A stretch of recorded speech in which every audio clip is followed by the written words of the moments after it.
success,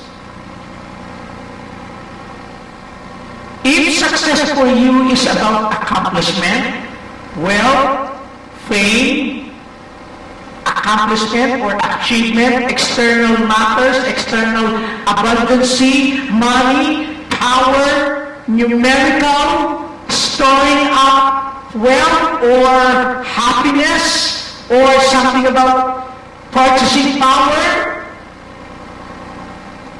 then you can be successful without being spiritual. Is it clear? Let me read it again.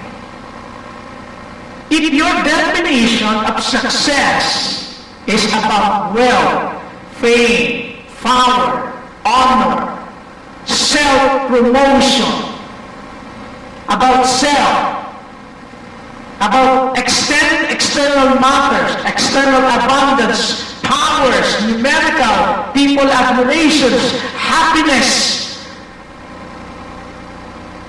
then you become successful even without being spiritual.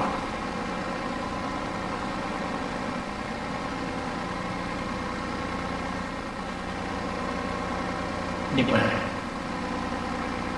Did you get it? Pwede ka maging magtagumpay.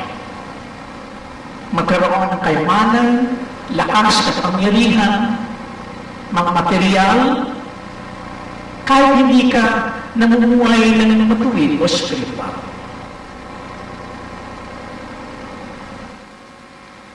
If your definition of success is about accomplishment, achievement, wealth, power, money,